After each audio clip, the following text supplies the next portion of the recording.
Tres estamos. ¿Qué tal? ¿Cómo están? Muy buenas noches. Bienvenidos a otra entrega de Jinetes del Coronavirus. Esta transmisión, este ciclo de conversaciones que ya lleva alegremente varias semanas pudiendo llevarse a cabo, en la que todos los viernes a partir de las 9 de la noche reflexionamos acerca de temas de filosofía política y, por supuesto, inevitablemente haciendo alguna referencia a esta realidad a veces tan poco agradable en este campo de la vida. Así que sin más preámbulos, hoy como siempre presento a nuestros personas que nos acompañan. ¿Qué tal? ¿Cómo estás? Daniel Flores, bienvenido a Jinetes del Coronavirus. ¿Qué tal, Andrés? Buenas noches a todas las personas que nos escuchan y bueno, listo aquí para tratar de reflexionar sobre estas cosas que si bien se relacionan con lo que ha estado pasando, creo que podemos encontrar un trasfondo un poquito más de la filosofía política o de otras ciencias. Del mismo modo, saludar a Enrique González, que nos acompaña en esta noche de viernes. Hola Andrés, ¿cómo estás? ¿Qué tal Daniel? Me alegra estar aquí de vuelta como cada viernes y bueno, hay que aclarar que Elon Musk no nos paga por hacer este tipo de cosas. Ni nadie nos paga, no tenemos auspicios como pueden ver, nos autoauspiciamos a nosotros mismos. Y un saludo a nuestro amigo Enrique Fernández, que hoy no nos acompaña, pero que está regularmente igual los viernes en Jinetes del Coronavirus.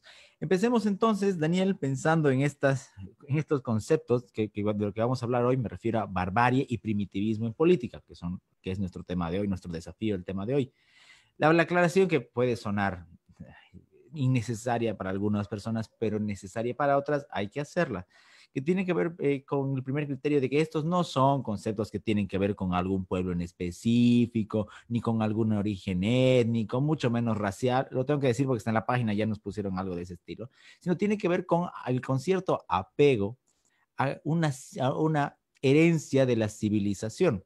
Por supuesto, no vamos a decir que es uniforme, está claro que no. No vamos a decir que es necesariamente pacífica y perfecta, está también claro que no. Pero mejor dicho, es un conjunto de criterios, una forma de tratar de vivir dentro de un marco civilizatorio que nos garantice ciertos derechos, a saber, desde nuestra concepción, la vida, la libertad, la propiedad, y así quieren ustedes añadirle otra larga lista, pueden hacerlo. Pero todo eso está dentro de un entorno, dentro de un marco que me permite, por ejemplo, respetarlos. Yo podría decir que tengo una medida, una petición muy justa, pero para llegar a ella no podré saltar los derechos del otro. Criterios que parecen tan simples, pero que dentro de la realidad política, no solo circunstancial, aunque seguramente vamos a tocar o a recaer en ejemplos de este mundo contemporáneo, pero también en los otros siglos no se han tomado muy en cuenta. Parecen exquisiteces a ratos, pero son líneas que han costado muchísimo construir, son pilares sobre los que se levanta nuestra civilización, un concepto opuesto a barbarie, justamente, y que no son siempre comprendidos y mucho menos aplicados en muchos tiempos y lugares, Daniel. Así es como tú mencionas, Andrés. La verdad, no se trata aquí de, por así decirlo, estigmatizar o tener cierto prejuicio contra determinado grupo de población, como generalmente se dice al momento en que uno habla de barbarie o primitivismo de política. Lo que pasa es que muchas veces las personas, y sobre todo en el contexto latinoamericano, relacionan estas prácticas políticas a determinados sectores que hacen de actores políticos. En todo caso, vemos cómo ciertas actitudes de carácter primitivistas terminan respondiendo a una lógica premoderna de cómo se hace el ejercicio de la política. Premoderna, ¿por qué? Básicamente porque no existe institucionalidad, no existen procedimientos, no existe razón deliberativa y básicamente se niega eso y es más, o sea, ya hemos llegado al extremo en donde en esos mismos espacios, en esas mismas instituciones en donde antes o bueno, se crearon bajo el concepto de tratar de dirimir nuestros problemas a nivel político de una forma un poco más racional, con más diálogo, tratando de zanjar esas diferencias, tratando de resolver mediante formas diplomáticas. Y bueno, al final tenemos los resultados al día de hoy. Yo pienso que gran parte del primitivismo que vemos, no solo aquí en Bolivia, sino en distintas partes del mundo, se lo puede ver de distintos grados. Yo pienso que el primitivismo en política empieza desde un Evo cabrón y puede terminar hasta el asediamiento de carreteras, tratar de bloquear ciudades, tratar de bloquear la llegada de medicamentos, etcétera, ¿A qué me refiero con esto? Aunque todas las personas necesariamente, para mal o bien, tienen actitudes que se podrían considerar de tipo premoderno. ¿En qué sentido? En el sentido de que se niega por momentos el ejercicio ya sea de la razón, ya sea de los mecanismos institucionales que ya existen para resolver problemas políticos, y bueno, se resuelven problemas a partir de una lógica tribal. ¿En qué sentido? En donde existen jefes, líderes que no se puede discutir, y esos líderes terminan jugando un ejercicio de la política bastante antiguo. Al final, querramos o no, estamos en el siglo XXI y a pesar de esto, bueno, esto puede sonar un poco a falacia, pero a pesar de esto, muchas personas consideran que para resolver los problemas políticos tenemos que recurrir a dinamitar cerros, a cercar ciudades, impedir el avance o la llegada de alimentos, etcétera, etcétera. Lo curioso es que este tipo de situaciones políticas está muy normalizado en nuestro contexto, ya sea boliviano o latinoamericano. Es habitual que veamos como a lo largo de la historia y en la actualidad distintos colectivos de diversa índole, ya sean maestros, sindicatos, profesores, indígenas, etcétera, etcétera, se recurre permanentemente a estas formas para tratar de resolver estos problemas políticos. Esto nos puede llevar, de todas formas es algo bastante criticable, pero nos tiene que hacer reflexionar, pienso yo, porque al fin y al cabo, si las personas, los individuos siguen resolviendo problemas mediante estos mecanismos, pues bueno, es algo que a lo mejor a la institucionalidad que tenemos no está respondiendo correctamente, o a lo mejor ya sean otras instituciones como puede ser la educación, no están haciendo, no están cumpliendo la misión que se debería hacer en estos casos. ¿En qué sentido? ¿Por qué? Porque podemos llegar a un consenso bastante básico. Usted y yo podemos tener distintos disensos de acuerdo a cierto tipo de políticas de carácter público, pero esos disensos, esa contrariedad que existe, bajo ningún motivo puede justificar acciones de tipo violento, acciones de tipo asediar a las personas, impedirle la llegada de alimentos, etcétera, etcétera. Las instituciones que tenemos al día de hoy, democráticas o no, etcétera, etcétera, han sido creadas con ese objetivo, y yo pienso que mientras se busque o se trate de cumplir esto, podemos llegar a buen puerto. Cuando se piensa, yo decía hace rato que cuando se pensaba en esta idea de primitivismo y barbarie, Enrique, hay una especie de falta de respaldo, de cierta base para la comprensión completa de esto, porque se suele pensar, o mejor dicho, se deja de pensar en que las instituciones o reglas creadas por el hombre, ya sean las espontáneas o las formales, persiguen un fin. Por supuesto, está esa eterna discusión en la filosofía si es que todo tiene que servir para algo. Bueno, en política prácticamente sí, todo tiene que servir para algo. Si creamos una institución, a lo menos en el punto de vista ideal, tiene que justificarse su existencia. Lo mismo pasará entonces con estos criterios de civilización.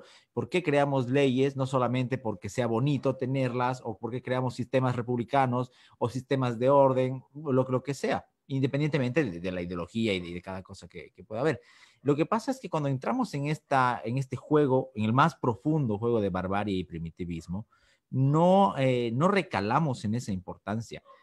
Si yo no tengo una especie de respaldo a nivel consciente y hasta inconsciente de lo que es el otro, de lo que representan sus derechos, de lo que representa su vida, su proyecto de vida, bueno, entonces no me va a importar dinamitar, no me va a importar cortar, no me va a importar hacer nada.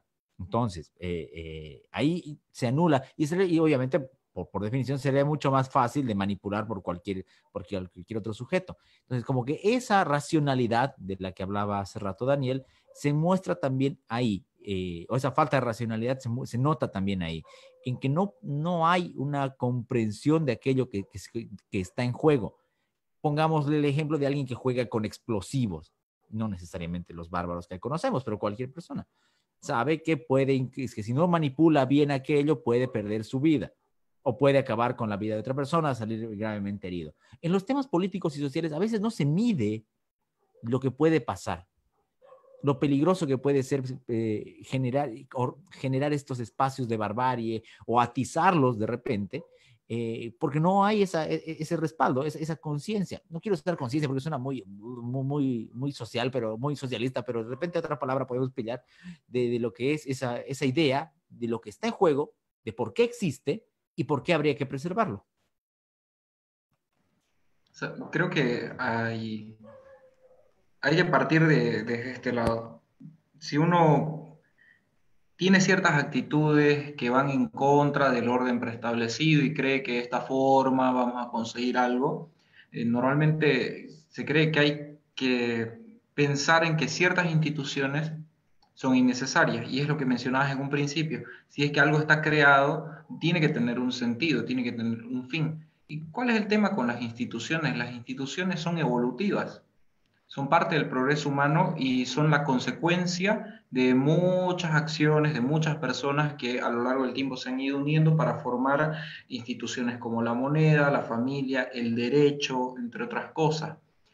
Ahora, la idea de creer que una institución ha sido creada así y que nosotros podemos, ah, cuando se nos cante eliminarla de la institución porque no nos parece correcto, entonces vamos a atentar contra este orden preestablecido, vamos a meter presión, vamos a generar algunos intentos por medio de explosivos, de generar un nuevo tipo de orden o desorden, no sé cuál será el objetivo. Estamos mal, estamos pensando que estamos viendo las cosas de una manera muy equivocada. Las instituciones son el resultado evolutivo, entonces una actitud primitiva dentro de la política sería rechazar las instituciones y como que tratar de eliminar lo que ya existe para poder volver a un estado anterior a ellas en donde supuestamente estábamos mejor, si es que hablamos de primitivismo en política, ¿no? Pero creo que estas actitudes no necesariamente tienen que ser reflejadas en un grupo de personas que están completamente molestas por quién sabe qué y están a punto de utilizar explosivos en alguna parte, o personas que están bloqueando caminos. Podemos ver actitudes primitivas directamente en vivencias diarias, personas que rechazan las reglas, el orden claro que tenemos de convivencia para que nosotros podamos estar bien. Anoche justo charlaba algo bien interesante, me decían, me estaba comentando mi novia sobre un tema con un alquiler, que había una inquilina en una casa de un alquiler de su amiga, que, bueno, firmaron un contrato, yo me voy a quedar aquí mínimo 3 meses, como tiene que ser un contrato de alquiler, ¿no? Alquiló la casa, pero al día siguiente estaba molesta, no quería quedarse ahí, quién sabe por qué, pero se quería ir y quería que le devuelvan, o sea, quería que se anule todo. Quería irse, que le devuelvan su garantía y que le devuelvan el dinero, que le devuelvan todo. Pero había un contrato de por medio que decía que ella tenía que avisar 3 meses antes de irse, y si se iba antes, pues no le podían devolver el dinero de la garantía, entre otras cosas. Pero cómo las personas, eh, cuando algo no les gusta, tienden a pensar a veces en esta actitud, ¿no? De que no me interesan las reglas, nosotros lo vamos a arreglar aquí a las malas, y claro, se fueron a las malas, se fueron a los gritos, entonces a los insultos. Pero esto sucede en ambientes tan pequeños como en una convivencia entre dos personas, alguien que estaba alquilando un departamento y alguien que estaba viviendo ahí. Sí, esto ocurre entre dos personas, ¿por qué no puede ocurrir a gran escala con una masa de individuos que, ok, están a gusto con ciertas reglas hasta que algo medio que les choca y bueno, ya, tiremos la casa por la ventana y vamos a olvidarnos de que existe un orden establecido y vamos a arreglar todo a palos? Entonces, es muy común ver esto, creo, en nuestras sociedades, pero creo que puede ser influido por algo, por algún movimiento, por intereses. Entonces, es fácil engañar, creo, a las masas cuando se trata de ir al punto de hacer todo a las patadas. Entonces, no lo veo, no veo bien, ¿no?, que esto suceda, pero entiendo que es fruto de un error que tienen las personas. Creen que las instituciones son algo creado a voluntad y entonces a voluntad de muchos también se puede suprimir. Cuando no es así, no podemos estar dando un retroceso de esta forma porque evidentemente todo va a salir mal y la única manera en que intentemos lograrlo es por medio de la violencia, a pequeña escala con gritos, a gran escala con bloqueos de caminos, con dinamitazos, con presión. Entonces ya es una característica, ¿no?, dentro de la política accionar de esta manera porque parece ser una forma eficiente. Ok, si a las buenas, si con el diálogo no podemos solucionar nada, bueno, entonces hagámoslo a las malas, atentando contra las personas, atentando contra el orden y olvidándonos que existen reglas de convivencia en un solo país. Y bueno, lamentablemente en estos últimos 14 años de gobierno hemos visto que se ha hecho costumbre el actuar de esta manera.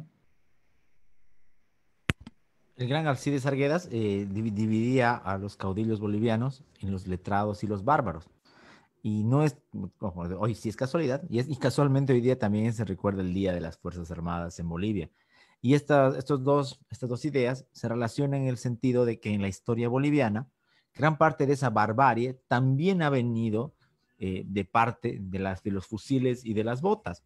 Es por muchas cuestiones positivas, o algunas cuestiones positivas que se puedan encontrar en el ejército, que a mí me cuesta hacerlo, se tiende a sacralizar, a tener cierta idea casi inmaculada de lo que representan las botas y los fusiles. Pero lo cierto es que justamente el siglo XX en Bolivia, pero no exclusivamente, pero el siglo XX por su extensión y por la historia que nos llega hasta hoy, ha estado marcada también por ese tipo de bárbaros que, como lo decía al principio, no están unidas a condiciones étnicas o orígenes, no, al contrario, sino con una especie de, no sé si llamarlo cultura a nivel mental o a una visión de lo que representa el poder, de lo que representa la política.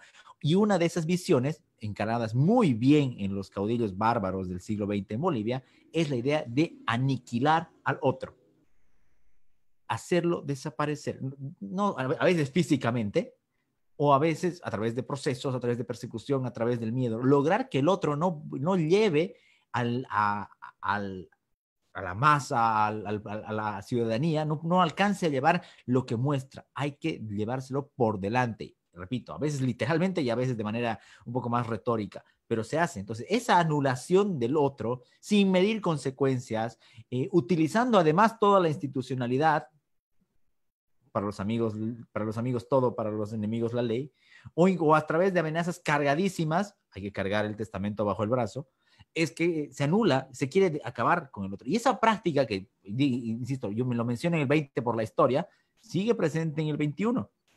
Se habrá judicializado más, tal vez, se habrá encontrado otras maneras de presión y de anularlo también, pero es un resabio, es una continuación de esa muestra barbárica del poder. Daniel.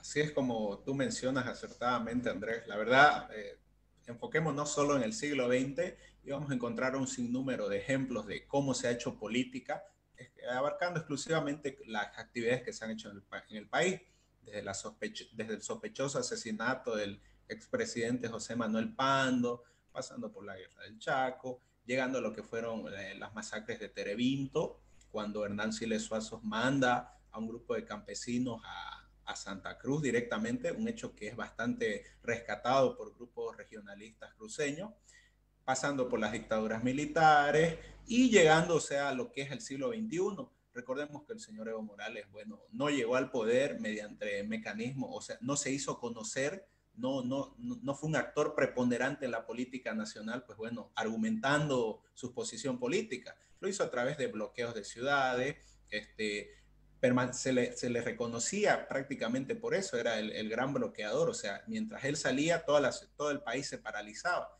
Y bueno, teníamos otros gobiernos que la verdad, lejos de hacer, o sea, de tratar de buscar mecanismos para que esto se resuelva de otra manera, o no necesariamente se llega a eso, pues bueno, al final se terminó haciendo el juego y el señor Evo Morales con esos procedimientos llegó mediante mecanismos democráticos al poder. Es curioso porque gran parte del ejercicio político y sobre todo cuando una persona suscribe a una ideología, ya sea de cualquier tipo, de forma extremista, necesariamente ese punto de vista radical se termina imponiendo respecto a otras cosas. Muchos autores, la verdad, desde la ciencia política, comparan el activismo ideológico con el activismo religioso, o sea, con el seguimiento que uno tiene a determinada religión. ¿Por qué? Porque a veces, no, ya sea cualquier ideología de cualquier tipo o el partidismo a determinados movimientos, termina provocando que las personas, pues bueno, lleven a estos extremos y terminen sacrificando sus propias vidas en aras de la bandera política. Esto es algo bastante común, no solo en Bolivia, no solo en Latinoamérica, en gran parte del mundo. Podemos encontrar ejemplos de sobra en el siglo XX, lo que fue el terror del nacionalsocialismo alemán, el estalinismo soviético, ejemplos sobran, la verdad. Y sucede que a veces el ejercicio político está cargado de eso.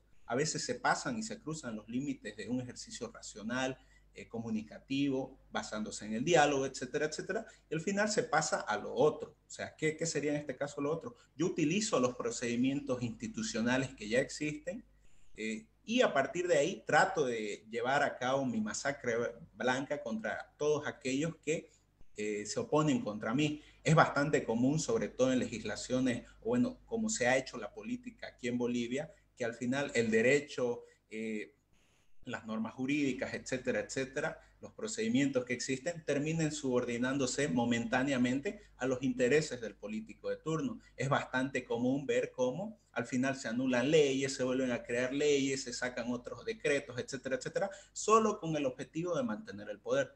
Podemos ver cómo el primitivismo avanza, el primitivismo en política termina avanzando desde un pequeño grado, que puede ser una discusión a nivel personal, y termina escalando hasta este punto de vista más institucional. Podemos llegar a tener primitivismo, barbarie política perfectamente institucionalizada. Los grandes genocidios del siglo pasado son la prueba, el gran ejemplo de esto. Y bueno, la verdad toca hacer una reflexión. ¿Por qué? Porque al fin y al cabo, mientras sigamos pensando que hacer política consiste en, qué sé yo, dinamitar carreteras, hacer todos estos ejercicios violentos, organizarse entre motoqueros para ir a buscar y a pegar a quién sabe quién, bueno, quizá el destino o el puerto a donde lleguemos no sea el mejor para hacer, para el ejercicio, ya sea de las actividades del gobierno o para nuestra simple convivencia pacífica. Necesitamos encontrar esos pequeños consensos para que nuestra vida, ya sea a nivel público o a nivel privado, sea un poquito mejor.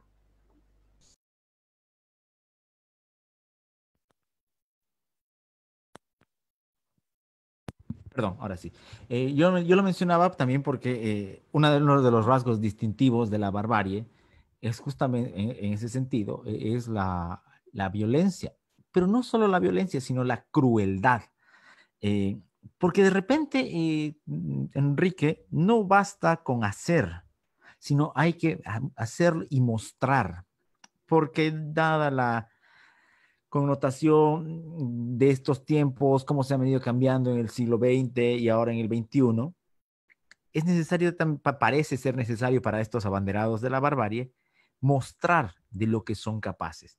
A veces uno podrá decir son blefs, para usar un lenguaje del póker, o será verdaderamente la dimensión de lo que pueden hacer y de lo que hacen en ciertas ocasiones. Pero el elemento mediático de la barbarie es algo que no nos puede dejar de llamar la atención ahora.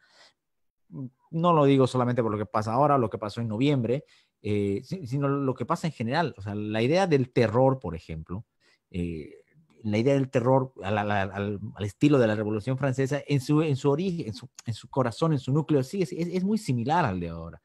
Pero ahora juega también el tema comunicativo, el tema de mostrarlo. Llámense de delincuentes, llámense narcotraficantes, llámense crímenes políticos, llámense terroristas, llámenle lo que quieras. Pero esa barbarie de la convivencia se apoya ahora mucho en este miedo, en este terror, que puede, primero, disuadir al otro de oponerse, por supuesto, por un tema hasta de preservación, pero también aparentar cierta integridad, cierta unión, cierta integración entre muchos grupos. Claro, no es casual tampoco que muchos de ellos paguen enmascarados o que no muestren sus caras o que sus agitadores nunca estén ahí o estarán sentados desde una oficina o a kilómetros al sur, pero que está en esa lógica de mostrar de lo que es capaz, de lo que hace y de lo que puede ser capaz la barbarie en política. Mostrarlo a través de lo que son los medios e inspirar ese miedo. Creo que es necesario para el mantenimiento del uso del poder cuando se trata de tener algún régimen que no es comúnmente aceptado, que tiene sus críticas y que obviamente va en declive, es muy necesario mostrar esta unidad, mostrar que son un colectivo muy grande y sólido y que todo lo que ellos hagan como grupo va a representar algún perjuicio para sus enemigos o para aquellas personas que están en contra. Por eso es que se anunciaba con bombos y platillos el tema de los bloqueos, el tema de que tenían la capacidad de bloquear las principales carreteras o las amenazas de esto que se daban durante el gobierno del MAS, porque hay que decirlo claro, esto es lo que hacían. Evo Morales diciendo, por ejemplo, yo les voy a dar un taller de cómo se hacen bloqueos. O sea, este tipo de comentarios, este tipo de ideas, no solamente fortalece al grupo en sí, porque los mismos integrantes sienten que tienen una gran capacidad para hacer cosas, ¿no? Comparten esta fuerza colectiva todos y se sienten motivados, sino que también los demás, aquellos que están en contra, pueden ver cómo se motiva el grupo y cómo hacen gala de este tipo de actitudes violentas.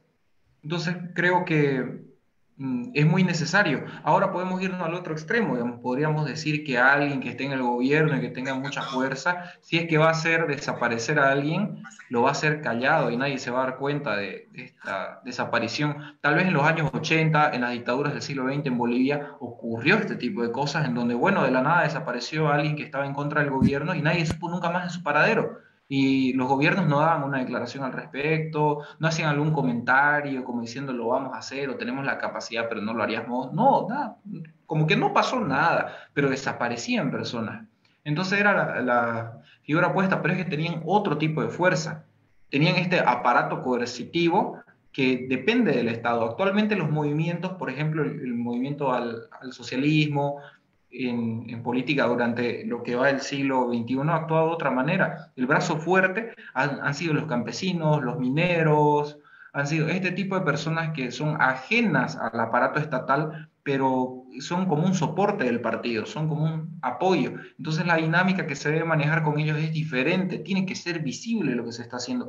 La fuerza que tiene el grupo la deben saber todos los del grupo y debemos hacerla sonar por todo el país, por medio de prensa, debe tener mucha cobertura esto que nosotros hagamos. Entonces podíamos ver cómo se cantaban odas a los bloqueos, a la violencia, por medio de televisión estatal, por medio o sea, a través de medios estatales podíamos ver este tipo de conductas.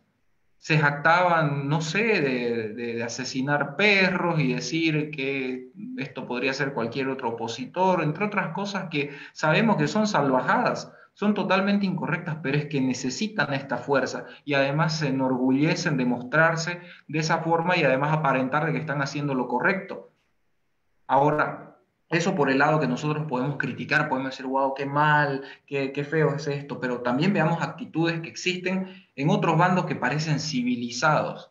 Aquellos activistas que proponen hacer las cosas a las patadas y lo dicen ellos mismos, sí, muy bonita tu propuesta, pero a mí me gusta hacer las cosas a las patadas. Entonces hacen gala en pequeños grupos, hacen gala de estas actitudes violentas y quieren que las personas lo sepan. Si tienen la oportunidad de agarrar un megáfono y decir, sabes que a mí me gustaría que le prendamos fuego a todo esto, lo hacen sin ningún reparo, lo dicen. Y hemos visto esto a partir del 2017 en adelante cuando salió el fallo del tribunal. Entonces, no es solamente, o sea, si estamos hablando de esto en política, no solamente ocurre en el bando que no nos gusta, no solamente hago, ¿no?, el comentario para saber para que quede claro que no existe tal cosa como el bando de los malos y el bando de los buenos. Estas actitudes que son totalmente despreciables, que son salvajes, están en todas partes y muy cerca de nosotros. Entonces, la visibilidad que tenga la violencia que ellos estén dispuestos a usar los fortalece de alguna manera. En ese caso hay hasta una especie de delirio de Eróstrato, un erostratismo. Y recordar que Eróstrato fue aquel que quemó el templo de Artemis, de Diana, en Efeso, y que lo hizo solamente para cobrar notoriedad. Sobre eso también hay un muy, muy buen cuento de Sartre, de un personaje que tiene ese nombre y que tiene esa misma manía. Entonces también como que hay ese afán de notoriedad, como lo decía hace rato, de mostrar. Pero bueno, más allá de ese comentario, también es muy notorio cómo esta lógica bárbara, si es que existe, mejor dicho, esta ilógica bárbara, porque es interesante cómo para ciertas cosas hay esa visión selectiva. No me importan las instituciones, pero o lo que dice la ley, no me importan los códigos porque yo quiero bloquear, quiero destruir, quiero secuestrar, quiero hacer lo que quiera. Ah, pero si me tocan, no, derechos humanos, ¿cómo van a hacerme eso? O, no, pero ¿cómo me van a detener? Están atentando, son unos, si es que cuando actúan las fuerzas del orden, no, pero son unos abusivos, hay dictadura. Entonces esa ni siquiera doble, sino hasta múltiple manera de ver las cosas, de medir las cosas, aplica muy bien, o la aplican, o tratan de aplicarla muy bien, y ganan nomás cierta resonancia, no solo a nivel local, sino a nivel internacional. Porque cuando no hay este balance, para lo que a unos es bárbaro, por lo que nosotros consideramos bárbaro, cuando se quiere poner cierto orden, no, hay un abuso, hay dictadura, hay represión excesiva y demás. Entonces, Daniel, esta manera muy antojadiza, pero conveniente de verlas, de medir no solo la ley y su aplicación, sino todo el conjunto de reglas en las que vivimos, es también una muestra que han sabido manejar muchos de los bárbaros del presente. Se trata de un relativismo, estimado Andrés, yo pienso que es eso. ¿Por qué? Porque vamos a ver cómo, no solo de parte de los indígenas, no es que aquí estemos criticando exclusivamente a este grupo de personas, podemos ver, como bien mencionó Enrique, de distintos bandos este tipo de actitudes de carácter primitivo en el ejercicio de la política, desde pintarrajear un montón de paredes, hacer un montón de cosas en lugares históricos, etcétera, etcétera. Es la forma de hacer política que tienen las personas y algunas personas piensan de que cruzar estos límites, decir abiertamente que utilizar la violencia en ese momento es necesario, es urgente para solucionar los problemas del país. Yo pienso que hay que saber discernir ambas cosas. Hay personas, hay grupos de personas que perfectamente pueden ir contra el marco institucional establecido. Y estas personas, para mal o bien, o sea, yo pienso, todos los filósofos políticos, liberales o no, han visto en el Estado, excepto los anarquistas, han visto en el Estado ciertas funciones y una gran mayoría han estado de acuerdo en que una de esas funciones precisamente tendría que ser la seguridad. Hay momentos en donde el propio ejercicio de la libertad está en peligro precisamente porque hay grupos de colectivos de personas con distintas ideas, demandas de tipo identitario, etcétera, etcétera, que quieren precisamente terminar con ese orden establecido, ese marco institucional que permite, curiosamente, que esas mismas personas puedan difundir sus ideas, aparecer en medios de comunicación sin ningún problema. Al final vemos cómo, lamentablemente, en épocas electorales, cualquier partido trata de quedar bien absolutamente con todos los actores políticos. Y bueno, es muy difícil ver cómo en estos momentos una respuesta, es difícil ver una respuesta de tipo bastante cerrada respecto a lo que está sucediendo en el país en estos momentos. ¿A qué me refiero con esto? Aunque se va a tratar de conciliar un poco, quizá aparezca la Secretaría de Derechos Humanos que siempre hace sus comunicados, etcétera, etcétera, y al final vamos a ver cómo los bloqueadores, los violentos, van a terminar conduciendo la política en el país. Esto es algo bastante peligroso. Se puede criticar bastante el uso de la razón, es algo que se hace, o sea, comúnmente, pero no se puede despreciarla completamente. Yo pienso que no es que no le falte razón a las personas que están bloqueando, que están dinamitando, sino es que las condiciones que ellos tienen en su vida, lo que les han ido enseñando, cómo se los ha ido adoctrinando, han permitido que estas personas tengan este tipo de conductas. Al final, esto es el resultado, bueno, de 14 años de adoctrinamiento del gobierno anterior en estos lugares del país en donde la modernidad, la tecnología, una educación medianamente sensata todavía está bastante ausente. Al final vamos a ver cómo, esperemos que sea así, las fuerzas que tienen que intervenir en estos casos, es su misión, yo pienso que es así. Bueno, vamos a ver cómo al final van a aparecer como las víctimas, las grandes personas que han sufrido los vejámenes del ejército, de la policía, etcétera, etcétera. Al final esto es, como bien mencionaba, un ejercicio, una opinión antojadiza respecto a lo que está ocurriendo. Y bueno, poco o nada se puede hacer caso a este tipo de opiniones. Al final estas personas piensan que la única forma de hacer política es a los puñetes, es de esta forma, de la forma violenta. Y bueno, yo pienso que darle cabida a este tipo de discursos, darle cabida a este tipo de acción política, poco o nada tiene sentido. Hay que saber cuáles son los límites de un ejercicio de libre expresión, un ejercicio político, una desobediencia civil en este caso, pero también hay que saber diferenciar de estos grupos que sí, o sea, no hay punto de negociación con ellos y bueno, lo único que quieren es prevalecer y si en la medida de lo posible tratar de eliminar a toda oposición, que bueno, al fin y al cabo el año pasado les quitó el poder.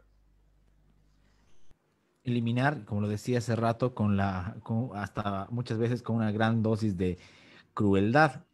Pero además hay como lo digo, cierta concepción, ya ni siquiera política, aunque por supuesto estamos hablando de aquello, pero que o que se echa en falta cuando nos encontramos, cuando analizamos, y mucho más cuando nos encontramos en medio de estas prácticas barbáricas y políticas, que es la de un profundo retroceso en el concepto ya ni siquiera de ciudadano, sino del ser humano. En muchísimas ocasiones, tanto en este espacio como en otros, hemos mencionado la idea de que el ser humano se reconoce en el otro, se consolida prácticamente en la relación que tiene por todo lo que puede explotar de su potencialidad al momento de generar diferentes ideas, satisfacer necesidades, etcétera, etcétera, ¿no? Pero cuando nos encontramos frente a este tipo de expresiones o movimientos bárbaros, difícilmente vamos a ver, o mejor dicho, fácilmente vamos a ver cómo se retrocede en el concepto de humanidad. No es casual la crueldad, lo que decía hace rato, no es casual la ausencia de límites, es porque se nubla la idea de que el otro es un ser humano también. Claro, y no voy a caer en el otro extremo del pacifismo total, no, por supuesto, esos son, ya los he dicho varias veces, delirios hippies. La violencia puede pasar, lamentablemente sí, pero la barbarie tiene que ver con una anulación completa de la idea del otro. ¿Qué me importa si comen o no? ¿Qué me importa si llega oxígeno o no? ¿Qué me importa si, qué sé yo, si alguien, ya vamos a, quieren ser menos trágicos, seamos menos trágicos? ¿Qué me importa si pierde miles de dólares en la mercadería que está trayendo? A mí me importa que me den mis 200, 300, o que vuelva a gobernar mi partido, etcétera, etcétera.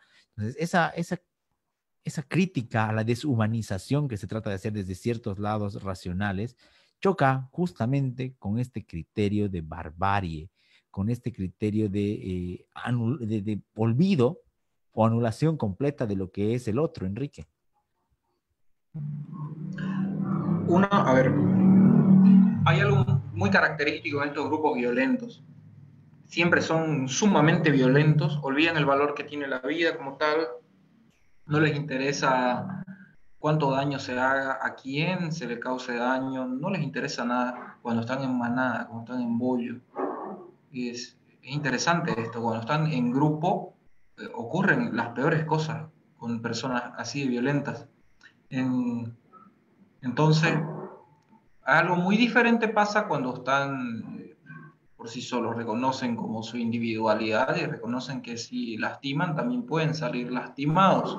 Este tipo de cosas no las pueden medir cuando están actuando en grupo, y es aquí donde ocurren los más grandes salvajismos. Podemos recordar lo que lamentablemente pasó, y haré mención al viceministro, no creo que no será bueno decir su nombre, ¿no? Pero el viceministro básicamente fue olvidado por el gobierno y dejado junto a los mineros, y ya sabemos el triste desenlace que ocurrió, indiferente, ¿no?, de las teorías que puedan surgir de esto, pero lo curioso es cómo la violencia y cómo deshumanizar toda la situación, olvidándonos que estamos tratando con personas, es una característica fundamental. Más importante para estas personas es cumplir su objetivo, ya sea que el partido vuelva al poder, su causa como ellos, es más importante que la vida humana. Veamos el caso del oxígeno en este momento, veamos la falta que está haciendo en los hospitales. Esto no interesa, no les interesa, básicamente no les interesa. Lo que les interesa es que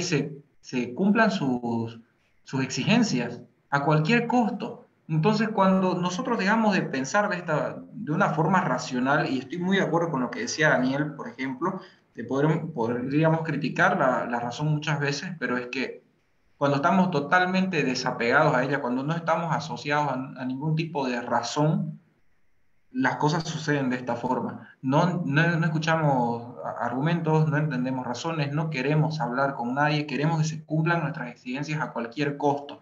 Entonces, esto puede ser mucho más importante que la libertad, que la propiedad de la gente e incluso su vida misma. Por eso es que este tipo de actitudes no debemos fomentarlas. Todo parte desde la pequeñez de los individuos que pueden crear un tipo de pensamiento diferente. No se trata del grupo que está bloqueando en este momento, no va por ahí la cosa. Se trata de que también uno con pequeñas acciones, con pequeños comentarios, tiene unas ideas muy parecidas. El hacer las cosas a los puñetes es un inicio para este tipo de situaciones. Bueno, en fin, va por ese lado. Entonces, sería bueno notar cómo estas personas, cuando están asociadas a grupos cuyos intereses están por encima de cualquier cosa, pueden atentar fácilmente contra la vida, y lo hemos comprobado ya muchas veces a lo largo de estos años. Otra de las cosas que es inevitable tal vez señalar es que uno puede estar de acuerdo con ciertas ideas, pasó un bárbaro, una moto por si acaso. Uno puede estar de acuerdo con ciertas ideas, puede estar en desacuerdo con otras, puede asumir la inutilidad o no de ciertas instituciones o de ciertas cosas, por decirlo de alguna manera. Al final de ahí también hay un juego de política. Pero otra cosa que caracteriza, aunque, aunque puede haber ciertas diferencias, pero sí caracteriza a este tipo de expresiones barbáricas, es la idea de reducir a cenizas. Por eso, y en esto sí va a jugar mi inclinación hacia ciertos criterios ideológicos y rechazo hacia otros. Por eso es que muchas veces son compatibles con las ideas revolucionarias, sobre todo con las más extremas. Porque la idea de reforma, la idea de transformación, mejora, son ideas que para ya ser llevadas a la práctica denotan no solamente tiempo, necesitan no solamente eso, sino también esfuerzo o voluntades. Hace rato hablaba Daniel de los acuerdos, de ceder.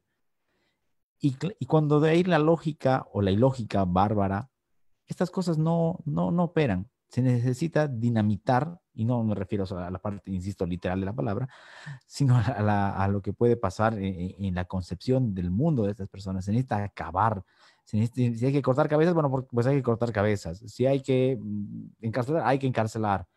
Si hay que acabar con la República y ponerle otro nombre, aunque sea simbólico, hay que hacerlo.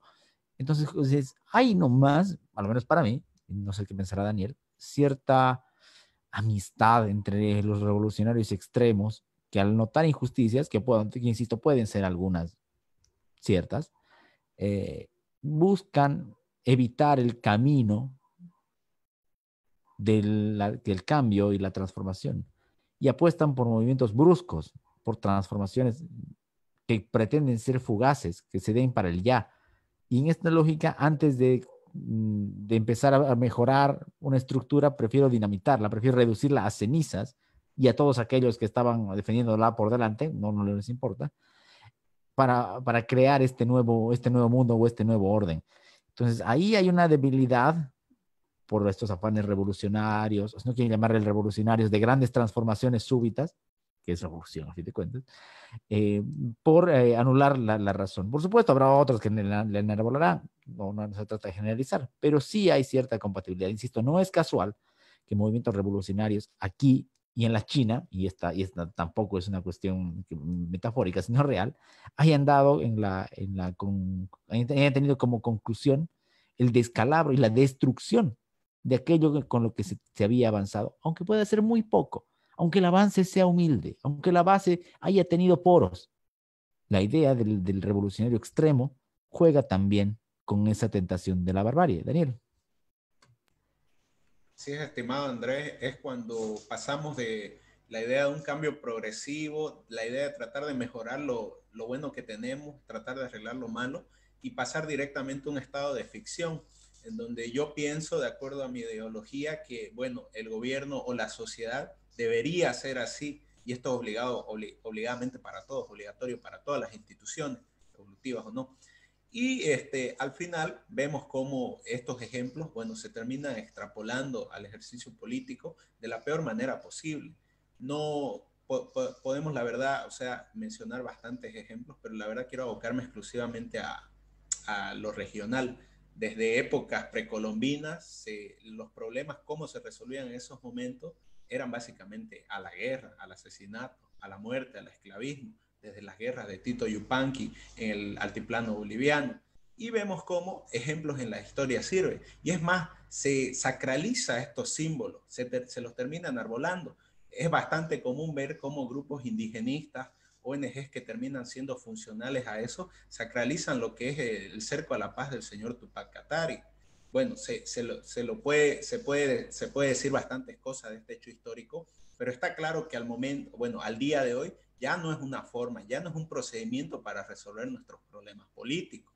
Está claro que vemos cómo al día, bueno, en cada momento, bueno, no en cada noticia, pero recurrentemente, estos grupos al día de hoy siguen evocando al símbolo de hace 2 siglos. Esto es algo bastante curioso. Al fin y al cabo, vamos a cambiar las formas en cómo resolvemos nuestros problemas políticos, vamos a evolucionar de acuerdo a ciertos principios, ciertas instituciones inspiradas en el ejercicio de la razón, o vamos a continuar por los otros medios, la política llevada a la guerra, o sea, la política por otros medios, la guerra, el conflicto, la belicidad, para resolver estos problemas.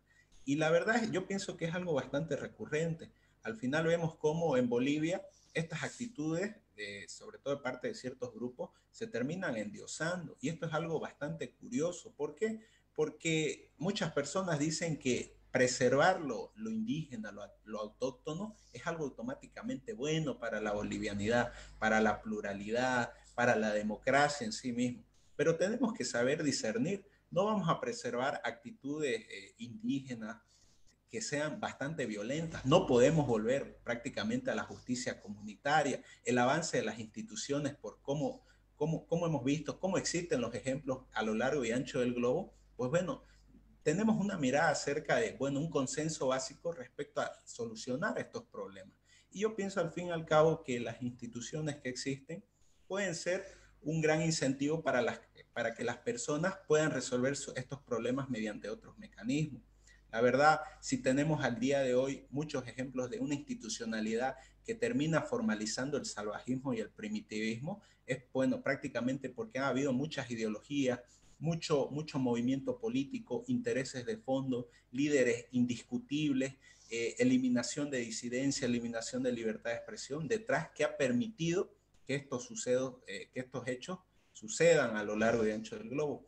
Y bueno, ¿cuál sería la solución? ¿Qué podríamos aportar desde esta reflexión para que estas cosas cambien? En primer lugar, yo pienso que lo indígena aquí en Bolivia es algo que se tiene que desacralizar. Ya no podemos ver en el indígena el ejemplo utópico, un poco hippie de un individuo perfecto, libre de todo vicio, que simplemente se dedica a hacer la paz con el mundo. No es así. La verdad hemos visto cómo, no solo ahora, el ejemplo de Terevinto es algo que se evoca bastante. Habitualmente las hordas de campesinos, de indígenas, han sido utilizadas, han sido instrumentalizadas por los gobiernos que han visto en ellos una poderosa fuerza para que por otros medios, por los medios que no son los adecuados para resolver estos problemas, se terminen solucionando. Vimos cómo a finales de la década de los 50 en el siglo pasado, aquí en Santa Cruz, un grupo, bueno, una horda, grandes cantidades de campesinos y mineros, etcétera, etcétera, invadieron literalmente Santa Cruz. Esto no es algo que puede evocar para algunos un espíritu de regionalismo, de defensa de Santa Cruz, pero también veíamos cómo del otro lado la Unión Juvenil Cruceñista en esos momentos también utilizaba estos mismos mecanismos contra los militantes del MNR en ese entonces y viceversa. Entonces esto es algo endémico de la política nacional, es algo endémico de la política y bueno, queda el reto para tratar de encontrar estos mecanismos que ya existen para resolver estos problemas y bueno, desechar progresivamente esto que ya no puede ser, ya no puede continuar siendo el mecanismo adecuado para resolver nuestros problemas. Para no circunscribirnos netamente al área local o latinoamericana en esta parte de la transmisión, hay que mencionar que estas ideas de barbarie y primitivismo política no necesariamente están unidas a condiciones socioeconómicas de quienes las enarbolan. Pongo de ejemplo el mundo radical islámico, que puede encontrarse gracias al petróleo en altísimos niveles económicos, conocer una riqueza en ciertos estratos con la que nosotros solo podremos soñar, ni siquiera en nuestras más grandes fantasías, pero que en el concepto de humanidad todavía se encuentra muy, muy lejano. Y ahí habrá que hacer una vindicación del mundo occidental con todos sus defectos. La posición, otro día lo mencionaba, el día miércoles hubo una transmisión con el doctor H.C.F. Mancilla y se mencionaba, por ejemplo, el tema de los derechos ciudadanos, los sistemas políticos, la separación entre el mundo religioso más radical y lo que son nuestras instituciones, el tema de la mujer. Todo eso también pertenece a un mundo que para nosotros no solamente puede ser no puede ser tachado de bárbara, sino hasta de espanto, casi distópico. Y claro, y ahí juegan esas varas de lo políticamente correcto de hoy, de no poder decir que una cultura tiene ese tipo de retrasos, o que una cultura hay que respetarla y hay que dejarla. Pero si hacemos un balance entre lo que hay y sobre todo entre lo que falta para poder compararlos en ese sentido, en la forma en la que su desarrollo a nivel de derechos humanos, si quieren, o de libertades civiles a nivel político, se encuentran socavados, bueno, nos vamos a encontrar que sí hay una gran diferencia. Y no solamente de actores políticos, porque eso es algo que se notó cuando terminó la primavera árabe. Fue un movimiento relativamente fugaz, interesante, pero que a la larga no acabó con la barbarie, no acabó con la violencia, no acabó con los sistemas teocráticos, ¿no? O sea, se sustituyó a unos violentos por otros violentos, a unos caudillos por otros caudillos.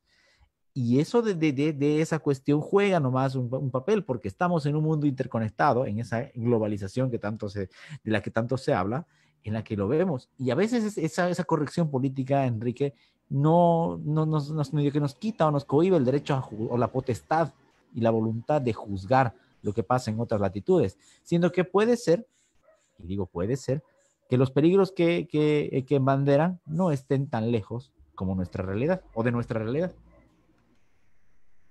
El otro día hacíamos con un par de amigos estudiantes por la libertad una pregunta de si toda cultura era respetable. Había nacido esta duda, o sea, a modo de dinámica que estábamos haciendo unos cuantos, a raíz de estos comentarios de preservar los valores de la cultura occidental y, bueno, otras cosas que dicen algunos trasnochados, ¿no? Que se hacen llamar paleolibertarios. Eh, lo chistoso de las culturas y de cómo uno debe defenderlas y son incuestionables es que lo vemos así solo porque son culturas, solo porque es algo ajeno y debemos respetar la diversidad y que otras personas piensan diferente. Yo creo que todo aquello que atente contra la vida de las personas, que sea coercitivo con ellos, que tenga algún tipo de costumbre que lastima a otros, que daña su propiedad privada, que daña su integridad, tiene que ser repudiada. Nosotros no podemos ser tolerantes con ese tipo de conductas y hay que tener el valor de en el año 2020 decir que lo que está mal, está mal. Hay que tener este valor porque uno tiende a ser censurado por criticar el indigenismo, por criticar a la gente que vive en el campo y que su manera de hacer las cosas es lex talionis. Ok, alguien hace algo malo, a cortar cabezas o algo por el estilo. Y si uno señala que esto está mal, que esto ya no tiene que hacerse así, saltan con el tema de la defensa de la cultura. No, pero es que son una cultura diferente, es que ellos piensan diferente también. Entonces, ¿qué hacemos? ¿Los dejamos así? Dejamos entonces que la sociedad siga normalizando las actitudes violentas que tienen otros y no necesariamente con, con alguna cultura o con algún grupo que, como bien decías, es de bajos recursos económicos. Obviamente en el mundo del Islam hay muchísimo dinero, tienen unas sociedades tecnológicamente muy desarrolladas en muchos de los casos. ¿Y qué pasa con ellos? Igual son unos salvajes en sus costumbres, igual se atentan contra los derechos de ciertas personas, las mujeres no tienen voz ni voto, tienen que estar todas tapadas y se atenta físicamente contra ellas en determinadas situaciones. Entonces, no depende de la cantidad de dinero que tiene la gente, eso es claro.